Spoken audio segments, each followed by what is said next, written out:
Merciless Ice Cream presents Behind Woods, Shakti Street, supported by Nandinath Gmart. Merciless Ice Cream വ്യത്യാസം മനസ്സിലാക്കൂ, നല്ലത് മാത്രം കഴിക്കൂ. ഗോപു നന്ദിലത്ത് ജിമാർട്ട്, കേരളത്തിൽ എല്ലായിടത്തും. പെട്ടെന്നൊരു ദിവസം ഒരു കോൾ വരുന്നു, നമുക്ക് ക്യാപ്റ്റൻഷിപ്പ് ചേഞ്ച് ചെയ്യണം. എൻ്റെ പെർഫോമൻസ് നല്ലതല്ലാത്തതുകൊണ്ടാണോ നിങ്ങൾ എന്നെ മാറ്റുന്നത്? അപ്പോൾ അതൊരു ഫസ്റ്റ് ഒരു അടിയായി. അപ്പോൾ ഞാൻ വിചാരിച്ചു മതി, ഇനി ഗെയിം വേണ്ട. നമ്മൾ എത്രത്തോളം ഈ ഗെയിമിനെ സ്നേഹിക്കുന്നുണ്ടോ അതുപോലെ ഈ ഗെയിം നമ്മളെ ചില സമയത്ത് താഴത്തേക്കും തള്ളിവിടും. മതി, ഇനി കളിക്കണ്ട എന്ന് തോന്നി ലാസ്റ്റ് ഒന്ന് ട്രൈ ചെയ്യാം എന്ന് പറഞ്ഞ് പോയതാണ് ഞാൻ തിരിച്ച്. മെഡലുമായിട്ട് നമ്മൾ തിരിച്ച് 2 മെഡൽ.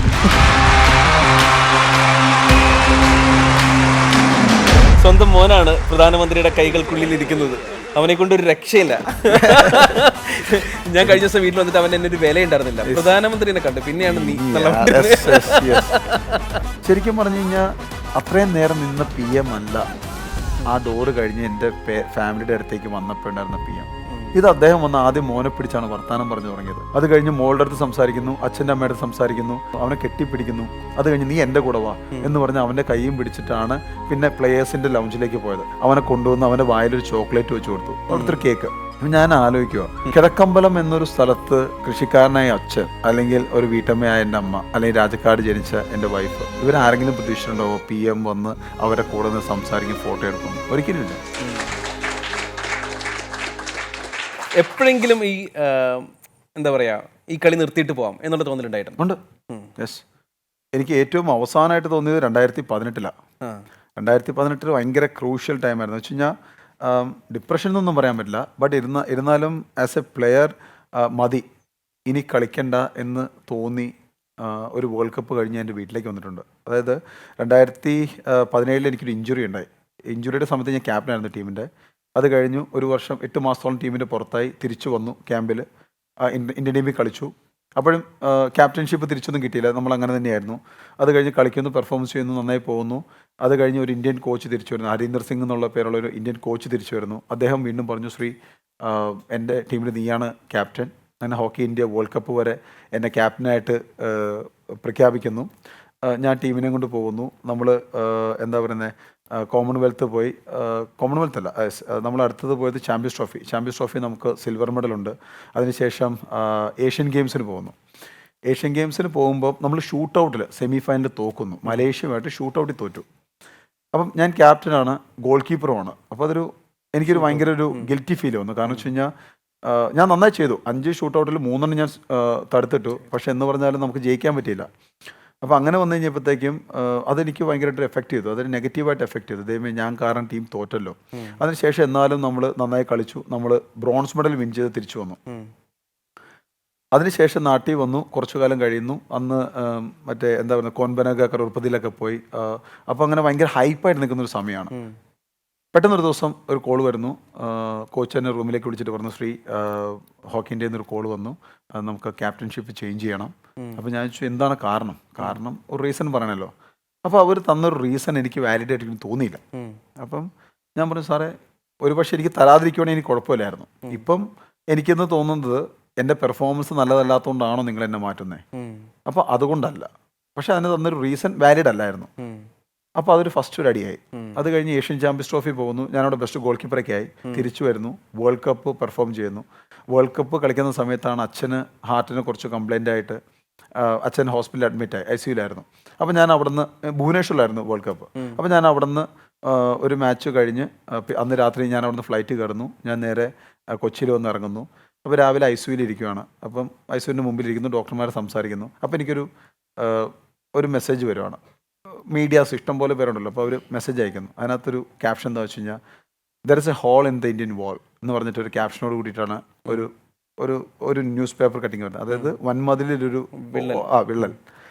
എന്നിട്ട് അപ്പോൾ ഇങ്ങനെ ആരോ ഫോർവേഡ് ചെയ്തിരിക്കും. അപ്പോൾ ഞാനിന്ന് വായിക്കുക. അപ്പോൾ ഞാനിന്ന് വായിക്കുന്ന സെനാരിയോ എങ്ങനെയാണ്, എൻ്റെ കഴിഞ്ഞ പെർഫോമൻസ് നല്ലതല്ല, ഇന്ത്യൻ ടീമിൻ്റെ ക്യാപ്റ്റൻഷിപ്പിൽ നിന്ന് പുറത്തു പോകുന്നു, വേൾഡ് കപ്പിൻ്റെ പെർഫോമൻസും വലിയ നല്ലതല്ല, പക്ഷെ എന്നാലും ടീം നന്നായി കളിക്കുന്നുണ്ട്.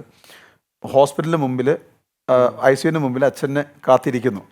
അപ്പോഴാണ് ഇത് വരുന്നത്. അപ്പോഴത്തേക്ക് എൻ്റെ ഹോക്കി ഇന്ത്യയുടെ PR ഗ്രൂപ്പും അവരൊക്കെ ഒത്തിരി പേര് വിളിക്കുന്നുണ്ട്. ഞാൻ ഫോൺ എടുത്തു. അപ്പോൾ പറഞ്ഞു, ശ്രീ, കുറേ ന്യൂസൊക്കെ വരുന്നുണ്ട്, നീ വായിക്കരുത്, അല്ലെങ്കിൽ നീ അത് ആർക്കും റെസ്പോണ്ട് ചെയ്യണ്ട. അപ്പോൾ ഞാനത് വായിച്ചുകൊണ്ടിരിക്കുക. അപ്പോഴത്തോടെ എല്ലാം തീർന്നു. കാരണം വെച്ച് കഴിഞ്ഞാൽ നമുക്കൊരു ഇമോഷണൽ എക്സ്ട്രീമിലെത്തി നിൽക്കുവാണ്. കാരണം വെച്ച് കഴിഞ്ഞാൽ ഫാമിലി സൈഡിലും ഒരു ട്രാജഡി പോലെ നടക്കുന്നു, ഗെയിമിലാണെങ്കിലും നമുക്കൊരു ട്രാജഡി പോലെ. അപ്പോൾ ഞാൻ വിചാരിച്ചു മതി, ഇത്രയും പ്രഷർ താങ്ങണ്ട. യെസ്, ഇനി ഗെയിം വേണ്ട. കാരണം വെച്ച് കഴിഞ്ഞാൽ നമ്മൾ എത്രത്തോളം ഈ ഗെയിമിനെ സ്നേഹിക്കുന്നുണ്ടോ അതുപോലെ ഈ ഗെയിം നമ്മളെ ചില സമയത്ത് താഴത്തേക്കും തള്ളിവിടും. അത് ഈ ഗെയിം അല്ല, ഗെയിമിനോട് ചുറ്റിയിരിക്കുന്ന അതിന്റെ കാര്യങ്ങൾ. പിറകിലുള്ള ഗെയിമാണ്. യെസ്, അത് കഴിഞ്ഞ് ഞാൻ തിരിച്ചു ചെല്ലുന്നു. അത് കഴിഞ്ഞ് 2 മാച്ചോടെ ഉണ്ടായിരുന്നു. രണ്ടാമത്തെ മാച്ച് നമ്മൾ ക്വാർട്ടർ ഫൈനലിൽ തോക്കുവാണ്. അപ്പം ക്വാർട്ടർ ഫൈനലാണെങ്കിലും എനിക്ക് ഒരിക്കലും തോന്നിയിട്ടില്ല എനിക്ക് എന്തെങ്കിലും കാര്യമായിട്ട് ആ ടീമിന് കോൺട്രിബ്യൂട്ട് ചെയ്യാൻ പറ്റിയിട്ടുണ്ടെന്ന്.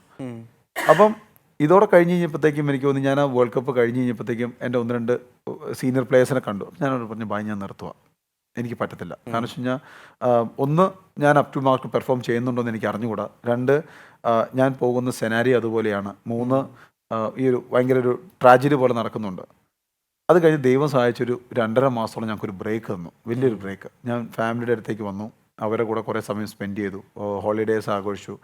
അങ്ങനെ കഴിഞ്ഞ് കഴിഞ്ഞിട്ട് തിരിച്ചെനിക്ക് ക്യാമ്പിലേക്ക് ലെറ്റർ വന്നു. അപ്പോഴത്തേക്കും ഞാൻ മെൻ്റലി ഒരുമാതിരി റിക്കവർ ആയിരുന്നു. ശരി എന്നാൽ പോട്ടെ, ലാസ്റ്റ് ഒന്ന് ട്രൈ ചെയ്യാം എന്ന് പറഞ്ഞ് പോയതാണ് ഞാൻ തിരിച്ച്. മെഡലുമായിട്ട് നമ്മൾ തിരിച്ച് 2 മെഡൽ, ഒന്നല്ല 2 മെഡൽ. അന്നൊരു കയ്യിലൊരു ചരട് കെട്ടിയത് എനിക്ക് ഓർമ്മയുണ്ട്. ആ സമയത്ത് ചടല്ല ഇത് എൻ്റെ 2 ഇതുണ്ട്. അതായത് ഈ ആദ്യത്തെ യെസ്, ഇത് ആദ്യത്തെ ലണ്ടൻ ഒളിമ്പിക്സിൻ്റെയാണ്. ഞാൻ അവിടെ നിന്ന് മേടിച്ചിട്ട് വന്നതാ. കാരണം എൻ്റെ മനസ്സിൽ മറക്കാൻ പറ്റാത്തൊരു മുറിവാണ് ഈ ഒരു ബാൻഡ്. കാരണം വെച്ച് കഴിഞ്ഞാൽ ഒരു ഒളിമ്പിക്സിൽ കളിച്ചിട്ട് എല്ലാ മാച്ചും തോറ്റു വരുന്നൊരു വ്യക്തിയുടെ അത് ആ മുറിവ് ഒരിക്കലും മനസ്സിൽ നിന്ന് മാറില്ല. ഇനിയിപ്പം എൻ്റെ ഒരു 10 ഒളിമ്പിക്സ് മെഡൽ ഉണ്ടെങ്കിലും എൻ്റെ മനസ്സിൽ നിന്ന് ആ വേദന മാറത്തില്ല. അപ്പം അതുകൊണ്ട് അതൊന്ന്, ഇത് ലാസ്റ്റത്തെ. അപ്പം എൻ്റെ ഒളിമ്പിക്സ് ജീവിതം ഇവിടുന്ന് ഇവിടെ വരെയാണ്. 2 ബാൻഡിന്റെ ഉള്ളിലാണ്. യെസ് യെസ്, എനിക്ക് തോന്നുന്നു ഒരുപാട് സുഹൃത്തുക്കൾ ഇവിടെ ഉണ്ട്, ഒപ്പം കളിച്ചവരുണ്ട്. നമുക്ക് തേജസിനോട് തന്നെ ഏറ്റവും ആദ്യം ചോദിക്കാം. തേജസ്, ഇത്രയും നേരമായിട്ട് നമ്മുടെ കൂടെ നിന്നിട്ട് ശ്രീജേഷിൻ്റെ ജീവിതം നമ്മളിങ്ങനെ എന്താ പറയുക, ഓരോ പേജായിട്ട് ഇങ്ങനെ വായിച്ചുകൊണ്ടിരിക്കുകയായിരുന്നു.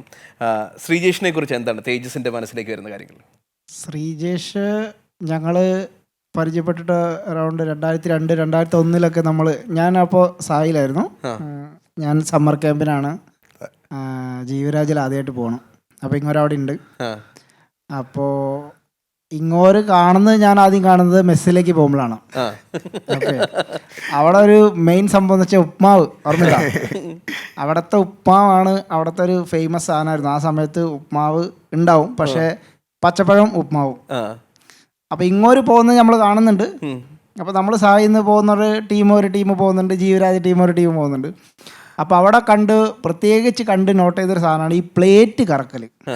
ഈ വിഷ്ണു ചക്രം ഇല്ലേ, വിഷ്ണു ചക്രം, അതേപോലെ ഈ ഒറ്റ വിരലിൽ അവിടെ നിന്നൊട്ട് ഈ അറ്റം വരെ മെസ്സ് എത്തുന്നവരെ ഈ ഒറ്റ വിരലിൽ ഇങ്ങനെ. അത് ഇങ്ങോട്ട് മാത്രമല്ല, അവിടുത്തെ ഒരു ട്രഡീഷണൽ ആയിട്ട് ജീവരാജിലുള്ള ഒരു സംഭവമായിരുന്നു. അതിനെക്കുറിച്ച് ശ്രീജേഷിന് എന്തെങ്കിലും പറയാനുണ്ടോ? എങ്ങനെ അത് ചുറ്റിപ്പടിച്ചു? ഇത് ഭയങ്കര രസമാണ്. ഇത് തേസിനെ കുറിച്ച് പറയാം. തേസും ഗോൾ കീപ്പറാട്ടോ, ഹോക്കിയിലെ ഗോൾ കീപ്പറാണ്. ഒരു പക്ഷേ ആ ഒരു കാലഘട്ടത്തിൽ എന്നെക്കാളും മികച്ചൊരു ഗോൾ കീപ്പറായിരുന്നു തേസ്. ഇന്ത്യൻ ടീമിൽ കളിച്ചിട്ടുണ്ട്, ഫ്രാൻസുമായിട്ടുള്ള ടെസ്റ്റ് സീരീസ് ഹൈദരാബാദിൽ വെച്ചിട്ട്. ഒരു പക്ഷേ ഭാഗ്യം ഒരുപക്ഷെ എൻ്റെ അടുത്തായിരുന്നു കൂടുതൽ, അതുകൊണ്ടായിരിക്കും ഞാൻ ഇത്രയും മേലിലേക്ക് പോയത്. അല്ലെങ്കിൽ ഒരുപക്ഷെ എന്നോളം തന്നെ നിൽക്കേണ്ട ഒരു ഗോൾ കീപ്പറാണ് തേജസ്. പിന്നെ ഈ പാത്രം കറക്കുന്ന കാര്യം, സാധാരണ ഒരു സ്കൂളിൽ ഇപ്പം ഒരു ബാച്ചിൽ 90 പേരുണ്ട് ജീവരാജിൽ. അതിനകത്ത് 60 ആൺകുട്ടികളും 30 പെൺകുട്ടികളും. അപ്പോൾ ഈ 10ാം ക്ലാസ്സും പ്ലസ് ടൂടെ കൂടിയിട്ട് ഏകദേശം ഒരു 100, 120, 150 പേരോളം അവിടെ നിൽക്കുന്നുണ്ട്. അപ്പം എല്ലാവർക്കും ഒരേ ടൈമിലാണ് മെസ്സ്. അപ്പോൾ ഭക്ഷണം കഴിക്കാൻ ക്യൂ നിൽക്കും. അപ്പോൾ ഈ ക്യൂ നിൽക്കുന്ന സമയത്ത് ഇവിടുന്ന് അവിടെ വരെ, ഇന്നത്തെ പോലെ മൊബൈലൊന്നും ഇല്ലല്ലോ, അല്ലെങ്കിൽ ആൾക്കാർ നോണ്ടിക്കൊണ്ടിരിക്കും. ഇതൊന്നുമല്ല, നമുക്കന്ന് മൊബൈലൊന്നും. അപ്പോഴാണ് ഈ പാത്രം കറക്കുന്നത്. അപ്പോൾ ഇതൊരു കോമ്പറ്റീഷനാണ്. എല്ലാവരും ജീവരാജിൽ എല്ലാവരും 2-3 പേര് വെച്ച് കോമ്പറ്റീഷനാണ്. ആരാണ് ഏറ്റവും കൂടുതൽ നേരം ഹോൾഡ് ചെയ്ത് കറക്കുക എന്നുള്ളത്. ഇത് കറക്കി ശീലമായി. അപ്പോൾ ആദ്യം 8ാം ക്ലാസ്സുകാർക്ക് ഈ മെസ്സിൻ്റെ അടുത്ത് തന്നെയാണ് ഹോസ്റ്റല്. അപ്പോൾ ഇവിടുന്ന് ഇത്രയും ദൂരം പോയാൽ മതി, ഒരു 100 മീറ്റർ ഇല്ല. ബാക്കി 9നും 10നൊക്കെ എന്ന് പറയുമ്പോഴത്തേക്ക് ഏകദേശം ഒരു 100-200 മീറ്റർ നടക്കണം, അല്ലെങ്കിൽ 300 മീറ്റർ നടക്കണം. അപ്പം ആദ്യം ഇവിടുന്ന് വരുമ്പോൾ എളുപ്പമായി, പിന്നെ ഇത് കറക്കി ശീലമായി. പിന്നെ ഇപ്പൊ ഇരുന്ന് കയ്യിലിരുന്ന് കറക്കി കഴിഞ്ഞാൽ വേണമെങ്കിൽ 1 മണിക്കൂർ വേണമെങ്കിലും കറക്കും. അങ്ങനെയാണ് ഈ ഒരു ട്രെൻഡ് വന്നത്. അതായത് നമ്മുടെ ഈ പമ്പരം കറക്കി നമ്മൾ കയ്യിൽ വെക്കില്ലേ, അതേപോലത്തെ ഒരു ഡീഫോൾട്ടാണ്. അവർ മെസ്സിക്ക് പോകുമ്പോൾ ഈ പ്ലേറ്റ് കയ്യിലുണ്ടെങ്കിൽ നമ്മൾ പ്ലേറ്റ് കറക്കുന്നുണ്ടെങ്കിൽ ജീവരാജിയാണ്. നമ്മൾ എന്നിട്ട് അത് ട്രൈ ചെയ്യാൻ ഒരുപാട് ശ്രമിച്ചു. നമ്മളാകെ ഒരു 10-30 ദിവസം മാത്രമേ നമ്മൾ അവിടെ സ്പെൻഡ് ചെയ്യാൻ കിട്ടുള്ളൂ. ആ സമയത്ത് നമ്മൾ ശ്രമിച്ചു, പക്ഷെ നമ്മളെ കൊണ്ട് നടന്നില്ല. പക്ഷെ ഇവരെല്ലാവരും, പക്ഷെ ഞാൻ ആദ്യമായിട്ട് കണ്ടത് ശ്രീജേഷ് ആണ് ഈ കയ്യിൽ ഇങ്ങനെ വിഷ്ണു ചക്രം പോലെ. അതെ അതെ, അതൊക്കെ ഒരു വലിയ ഓർമ്മകളാണ്. ജീവിരാജ എന്ന് പറയുന്നത് ഞാൻ പറഞ്ഞില്ലേ, ജീവിരാജ ഒരു എപ്പിസോഡ് എൻ്റെ ജീവിതത്തിൽ നിന്ന് എടുത്തു മാറ്റി കഴിഞ്ഞാൽ പിന്നെ എൻ്റെ ജീവിതത്തിലൊന്നും ബാക്കിയില്ല. കാരണം എൻ്റെ കയ്യിലെണ്ണാവുന്ന എൻ്റെ ഫ്രണ്ട്സ് ജീവിരാജ എന്നുള്ളവരാണ്. എൻ്റെ ഏറ്റവും ക്ലോസ് ആയിട്ടുള്ള ഫ്രണ്ട്സ്. യെസ്, എൻ്റെ വൈഫ് ജീവിരാജയാണ്, ഈ പേരും പ്രശസ്തിയും ജീവിരാജയാണ്. യെസ്. ഇനി സ്വന്തം മോനാണ് പ്രധാനമന്ത്രിയുടെ കൈകൾക്കുള്ളിൽ ഇരിക്കുന്നത്. അവനെ കൊണ്ട് ഒരു രക്ഷയില്ല. ഞാൻ കഴിഞ്ഞ ദിവസം വീട്ടിൽ വന്നിട്ട് അവൻ എന്നെ ഒരു വില ഉണ്ടായിരുന്നില്ല. പ്രധാനമന്ത്രിനെ കണ്ടു, പിന്നെയാണ് നീ. അയ്യോ, ഇത് ഭയങ്കര വലിയൊരു എന്താ പറയുക, ഒരു ഭാഗ്യമാണ് കേട്ടോ. അപ്പം എൻ്റെ ഫാമിലി, എൻ്റെ സെൻറ്റ് ഓഫ് ഫംഗ്ഷൻ, ഹോക്കിൻ്റെ ഒരു സെൻറ്റ് ഓഫ് ഫംഗ്ഷൻ അവിടെ അറേഞ്ച് ചെയ്തിട്ടുണ്ട്. അപ്പം അങ്ങനെയാണ് ഫാമിലി ഡൽഹിയിൽ വരുന്നത്. അപ്പം ഡൽഹിയിൽ വന്നു, ഫംഗ്ഷനെ കഴിഞ്ഞു. അപ്പം എൻ്റെ അടുത്ത് ശരത് കമൽ എന്ന് പറഞ്ഞ ടേബിൾ ടെന്നീസ് പ്ലെയർ എൻ്റെ അടുത്ത് ചോദിച്ചു, ശ്രീ നാളെ പ്രൈം മിനിസ്റ്ററിനെ കാണാൻ പോകുന്നില്ലേ, അപ്പം ഫാമിലീനെ കൊണ്ടുപോകുന്നുണ്ടോ? ഞാൻ പറഞ്ഞു, ഭായ് ഞാൻ പെർമിഷൻ എടുത്തിട്ടില്ല, അപ്പം ഭയങ്കര ബുദ്ധിമുട്ടായിരിക്കും, പെർമിഷൻ ഇല്ലാണ്ട് നമുക്ക് കാണാൻ പറ്റില്ലല്ലോ, നീ ചുമ്മാ ഒന്ന് ട്രൈ ചെയ്ത് നോക്ക്. അപ്പം ഞാൻ പറഞ്ഞു എന്നാൽ നോക്കാം എന്ന് പറഞ്ഞിട്ട് ഞങ്ങളുടെ സായിയുടെ ടോപ്സിലെ ഒരു CEO ഉണ്ട്, അദ്ദേഹത്തെ പോയി കണ്ടു. ഞാൻ പറഞ്ഞു, സാർ ഇതുപോലെയാണ്, എൻ്റെ ഫാമിലി ഇവിടെയുണ്ട്, നമുക്ക് പ്രൈം മിനിസ്റ്ററിനെ കാണാൻ എന്തെങ്കിലും ചാൻസ് ഉണ്ടോ? ശ്രീ ഞാൻ ചോദിച്ചിട്ട് പറയാമെന്ന് പറഞ്ഞു. അതിനുശേഷം ഒരു PMയുടെ പ്രൈം മിനിസ്റ്ററിൻ്റെ ഓഫീസിൻ്റെ ഒരു ഇമെയിൽ ഇട്ട് തന്നു. എന്നിട്ട് പറഞ്ഞു, ശ്രീ ആരൊക്കെയാണ് വരുന്നത് എന്നുള്ളതൊരു ഒരു മെയിൽ അയക്കുക, നമുക്കൊന്ന് ലക്ക് നോക്കാമെന്ന് പറഞ്ഞു. ഞാനൊരു മെയിൽ അയച്ചു, പക്ഷേ ഇതുപോലെ അച്ഛനും അമ്മയൊക്കെ വന്നിട്ടുണ്ട്, അദ്ദേഹത്തെ ഒന്ന് കാണാൻ ആഗ്രഹിക്കുന്നു. അപ്പം അദ്ദേഹം ഒരു ഡെഡിക്കേറ്റഡ് ടൈം, ഒരു 4 മണിക്കൂർ ഞങ്ങൾക്ക് വേണ്ടി മാറ്റി വെച്ചേക്കുക അടുത്ത ദിവസം, അതായത് ഫ്ലാഗ് ഹോസ്റ്റിങ്ങിൻ്റെ ദിവസം. ഇന്ത്യയുടെ പ്രധാനമന്ത്രിയാട്ടോ. അപ്പം ഒരു രാത്രി 11 മണിയപ്പോൾ എനിക്കൊരു കോൾ വന്നു PMയുടെ ഓഫീസിൽ നിന്ന്. ശ്രീജേഷ് അല്ലേ? അതെ, ഇതുപോലത്തെ ഒരു മെയിൽ വന്നിട്ടുണ്ടോ, നിങ്ങൾ ഇവിടെ ഉണ്ടോ? ഉണ്ട്. നാളെ ചിലപ്പോൾ ടൈം ഉണ്ടാവില്ല, നിങ്ങൾ മറ്റന്നാൾ നിൽക്കും. അപ്പോൾ ഞാൻ പറഞ്ഞു, ഇല്ല സാർ, മറ്റന്നാൾ ഞാൻ നാട്ടിൽ പോവുകയാണ്, അന്ന് അവിടെ എല്ലാ വെൽക്കം ഇതെല്ലാം ചെയ്തിട്ടുണ്ട്. ശരി, ഫോൺ കട്ട് ചെയ്തു. ഓക്കെ ശരി എന്ന് പറഞ്ഞു. ഞാൻ വിചാരിച്ചു, ഇനി എന്തെങ്കിലും കിട്ടത്തില്ല, PM ഇതാണല്ലോ, ബിസിയാണ്. അത് കഴിഞ്ഞ് പിറ്റേ ദിവസം രാവിലെ ആയപ്പോഴത്തേക്കും എനിക്ക് സായിന്നൊരു മെസ്സേജ് വന്നു, ഇല്ല ശ്രീ, PM പറഞ്ഞു കുഴപ്പമില്ല, ഫാമിലിനെ മീറ്റ് ചെയ്യാം, അപ്പം ഇൻട്രാക്ഷൻ, അതായത് പ്ലേയേഴ്സുമായിട്ടുള്ള ഇൻട്രാക്ഷൻ കഴിഞ്ഞിട്ട് നമുക്ക് ഒരു ഫോട്ടോയ്ക്കും ഇൻട്രാക്ഷന് വേണ്ടി ഒരു സമയം തരാം, അത് PM ആയിട്ട് സമ്മതിച്ചതാണ്, കുഴപ്പമില്ല, പെർമിഷൻ കിട്ടിയെന്ന് പറഞ്ഞു. സന്തോഷം. അങ്ങനെ ഞങ്ങൾ ചെല്ലുന്നു, PMനെ കാണുന്നു, ഞങ്ങൾ പ്ലേയേഴ്സിൻ്റെ ഇൻട്രാക്ഷൻ കഴിയുന്നു, ഫോട്ടോ സെഷൻ ഉണ്ടായിരുന്നു, ഇൻട്രാക്ഷൻ കഴിയുന്നു, അദ്ദേഹം നമ്മളോട് സംസാരിച്ചു, നമുക്ക് അഡ്വൈസ് തന്നു. അത് കഴിഞ്ഞിട്ടാണ് എൻ്റെ ഫാമിലിനെ മീറ്റ് ചെയ്യുന്നത്. ശരിക്കും പറഞ്ഞു കഴിഞ്ഞാൽ അത്രയും നേരം നിന്ന PM അല്ല ആ ഡോറ് കഴിഞ്ഞ് എൻ്റെ ഫാമിലിയുടെ അടുത്തേക്ക് വന്നപ്പോൾ ഉണ്ടായിരുന്ന PM. എന്നെ സംബന്ധിച്ച് ഞാൻ അദ്ദേഹത്തെ ആദ്യമായിട്ട് അങ്ങനെ കാണുന്നത്. മോനെ കൂടെ ഞാൻ വിചാരിച്ചു വരുന്നു, ഞങ്ങളുടെ എല്ലാ പ്രോട്ടോക്കോൾ അങ്ങനെയാണ്, ഞങ്ങൾ റെഡി ആയിട്ട് നിൽക്കും, അദ്ദേഹം വരും, സെൻറ്ററിൽ നിൽക്കും, ഫോട്ടോ എടുക്കുന്നു, നമ്മൾ പോകുന്നു. അത് കഴിഞ്ഞിട്ടാണ് ഇൻട്രാക്ഷൻ. ഇത് അദ്ദേഹം വന്ന് ആദ്യം മോനെ പിടിച്ചാണ് വർത്താനം പറഞ്ഞു തുടങ്ങിയത്. അവനോട് ഹിന്ദിയിലാണ് സംസാരിക്കുന്നത്, ഇവനാണെങ്കിൽ ഹിന്ദി അറിയില്ലല്ലോ. അപ്പം ഞാൻ അവനെ ട്രാൻസ്ലേറ്റ് ചെയ്യുന്നു. കുറച്ച് കാര്യങ്ങൾ അവന് SONO ഒക്കെ അടിച്ചു, അത് ലക്കിലങ്ങ് അടിച്ചു പോയി. അത് കഴിഞ്ഞ് മോളുടെ അടുത്ത് സംസാരിക്കുന്നു, അച്ഛൻ്റെ അമ്മയുടെ അടുത്ത് സംസാരിക്കുന്നു, ചേട്ടൻ്റെ അടുത്ത് സംസാരിക്കുന്നു. അത് കഴിഞ്ഞ് അവനെ പിടിച്ച് നിർത്തി ഫോട്ടോ എടുക്കുന്നു, അവനെ കെട്ടിപ്പിടിക്കുന്നു. അത് കഴിഞ്ഞ് നീ എൻ്റെ കൂടെ വാ എന്ന് പറഞ്ഞ് അവൻ്റെ കൈയും പിടിച്ചിട്ടാണ് പിന്നെ പ്ലേയേഴ്സിൻ്റെ ലൗഞ്ചിലേക്ക് പോയത്. ഞങ്ങൾക്ക് അവിടെ ഒരു ഏരിയ ഉണ്ട് ടീ കോഫിക്ക് വേണ്ടി. അവിടെ പോയി അവനെ കൊണ്ടുവന്ന് അവൻ്റെ വായിലൊരു ചോക്ലേറ്റ് വെച്ച് കൊടുത്തു, അവിടുത്തെ ഒരു കേക്ക്. ഞാൻ ആലോചിക്കുക, കാരണം എൻ്റെ അച്ഛൻ എങ്ങനെയാണോ എൻ്റെ മോനെ താലോലിക്കുന്നത്, അതുപോലെ തന്നെയാണ് അദ്ദേഹവും എൻ്റെ മോനുമായിട്ട് എന്താ പറയുന്നത് ഇൻട്രാക്ട് ചെയ്ത്. അപ്പം ഇതൊക്കെ ചില കാര്യങ്ങൾ നമ്മൾ പഠിക്കേണ്ടതായിട്ടുണ്ടെന്ന് മനസ്സിലാക്കിയൊരു സംഭവം. അത് എനിക്ക് എൻ്റെ ജീവിതത്തിലും അല്ലെങ്കിൽ എൻ്റെ ഫാമിലിക്കും ഏറ്റവും വിലപ്പെട്ട അല്ലെങ്കിൽ മറക്കാൻ പറ്റാത്തൊരു ദിവസമായിരിക്കും അത്. ഈ ദിവസത്തിന് വേണ്ടിയിട്ടാണ് നമ്മൾ ജനിച്ചതെന്ന് നമുക്ക് തോന്നിപ്പോകുന്ന ചില ദിവസങ്ങളുണ്ട്. കാരണം കിഴക്കമ്പലം എന്നൊരു സ്ഥലത്ത് കൃഷിക്കാരനായ അച്ഛൻ, അല്ലെങ്കിൽ ഒരു വീട്ടമ്മയായ എൻ്റെ അമ്മ, അല്ലെങ്കിൽ രാജക്കാട് ജനിച്ച എൻ്റെ വൈഫ്, എൻ്റെ ചേട്ടൻ, എൻ്റെ 2 മക്കൾ, ഇവരാരെങ്കിലും പ്രതീക്ഷിച്ചിട്ടുണ്ടാവോ PM വന്ന് അവരെ കൂടെ നിന്ന് സംസാരിക്കും, ഫോട്ടോ എടുക്കുമെന്ന്? ഒരിക്കലുമില്ല. അപ്പം പിന്നെ അത് മാത്രമല്ല, അത് അദ്ദേഹത്തിൻ്റെ ക്വാളിറ്റിയാണ്. ഒരു പക്ഷേ അദ്ദേഹം ഒരു നല്ലൊരു ലീഡറാണ് എന്നുള്ളൊരു ക്വാളിറ്റി ആയിരിക്കാം. പ്ലേയേഴ്സിനെ കണ്ടു, അവരുടെ പേരൻസിനെയും അവരുടെ ഫാമിലിയെയും കാണുക, അവരോട് ഇൻട്രാക്ട് ചെയ്യുക എന്നുള്ളത്, അത് വളരെയധികം അഭിമാനം തോന്നിയിരുന്ന നിമിഷമാണത്. കാരണം ഒരു മകനെന്ന നിലയിലും ഒരു അനിയനെന്ന നിലയിലും അല്ലെങ്കിൽ പേരൻ്റ് എന്ന ഒരു ഫാദർ എന്ന രീതിയിലും ഭർത്താവ് എന്ന രീതിയിലും എനിക്ക് അഭിമാനം തോന്നിയ ഏറ്റവും അഭിമാനം തോന്നിയ നിമിഷമാണത്. നമുക്ക് ഏറ്റവും അവസാനത്തെ ഘട്ടത്തിലേക്ക് നമ്മുടെ ഇന്റർവ്യൂ കിടക്കുകയാണ്. നമുക്കറിയാം കേരളം ഇപ്പോൾ ഏറ്റവും കൂടുതൽ അന്വേഷിക്കുന്ന പേര് ശ്രീജേഷ് എന്നാണ്. ശ്രീജേഷിനെ സ്വന്തമായിട്ട് കുറച്ചു നേരം കിട്ടാൻ വേണ്ടിയിട്ടാണ് മലയാളത്തിലുള്ള എല്ലാ മീഡിയയും ഇപ്പോൾ ഏറ്റവും കൂടുതൽ പ്രയത്നിച്ചുകൊണ്ടിരിക്കുന്നത്.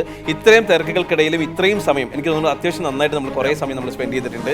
ഇത്രയും സമയം തരിക എന്ന് പറയുന്നത് നമ്മളെ സംബന്ധിച്ചിടത്തോളം ഭയങ്കര വലിയൊരു അഭിമാനിക്കാവുന്ന ഒരു കാര്യമാണ്. അതിന് ഞങ്ങളുടെ വക ഹൃദയം നിറഞ്ഞ നന്ദി അറിയിക്കുന്നു. ഒപ്പം നമ്മുടെ ടൈറ്റിൽ സ്പോൺസർ ആയിട്ടുള്ള മെർസിലസിന്റെ ഭാഗത്ത് നിന്ന് നമ്മുടെ ബ്രാൻഡ് മാനേജർ ബിജോ ബെഞ്ചമിന്റെ ഒരു ചെറിയ മൊമെന്റ് കൂടിയുണ്ട്. നമുക്ക് ബിജോ ബെഞ്ചമിനെ കൂടി ഈ വേദിയിലേക്ക് ക്ഷണിക്കാം.